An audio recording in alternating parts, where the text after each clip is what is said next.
Great to see you, David. Good to see you. All right, so while much of America was focused on the incredibly important conversation about Donald Trump walking down a ramp, this is what you were digging into. Just give us the highlights here. Yeah, explain it a little bit.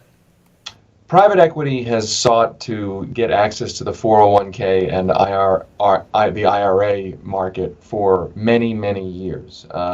Defined contribution plans, as opposed to defined benefit plans. Right now, pension funds and university endowments can invest, and they do invest a lot of money in private equity, but private equity wants access to the trillions of dollars that workers have saved in 401ks, and they've been pushing for that for a really long time, including the person who's spoken out very, very explicitly on this is a guy named Steve Schwarzman, the billionaire CEO of Blackstone, which is the world's biggest private equity firm.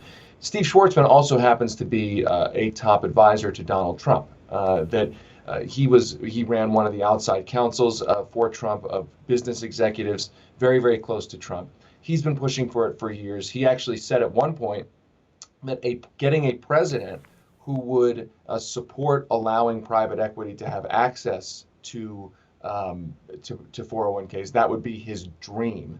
And what happened was that the Department of Labor actually issued a letter very quietly saying that private equity can now have access to 401k plans and IRAs.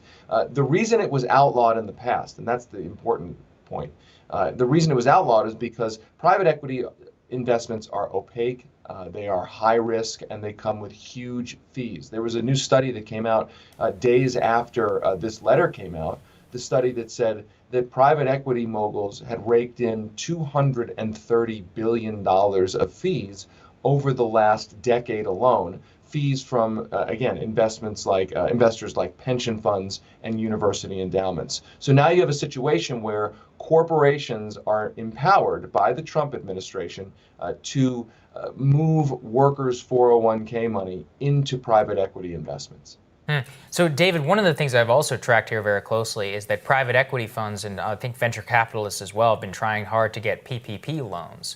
And that one of the things that they're trying very desperately is in order to kind of knock away any sort of barriers that they've had from manipulating or possibly, getting involved with regular worker funds. And that this rescission of this element of this provision of the law could lead that to happen. So what is the worst case scenario and what is the best case scenario for a change like this? The worst case scenario is that this change moves a lot of money into private equity firms. Private equity firms make huge fees off of that money, and the private equity firms don't deliver returns that are significantly better than funds that are low-fee index funds. What I didn't say in the other answer was in making $230 billion in fees, the private equity firms did not deliver overall better results than a low-fee stock index fund. It's one thing to pay lots of fees to get much bigger returns than, let's say, an S&P 500 fund can return. It's another thing for investors to pay huge amounts of fees and then at the end of the day get basically weak returns that they could have gotten had they invested in a low-fee index fund. So that's the worst case scenario for workers. The best case scenario, I guess, is that private equity funds do deliver better returns than the stock market, and that these investments are worthwhile for everyone. Yes, they're high fee. Yes, they make private equity firms a lot of money, but they also make workers a lot of money. But again, the past doesn't suggest that those fees end up being really worth it. Yeah, based on what we've seen in the past, you're basically talking about huge fees. It's like the worst of all worlds, high risk and low return, which is like the exact opposite of what you ultimately want.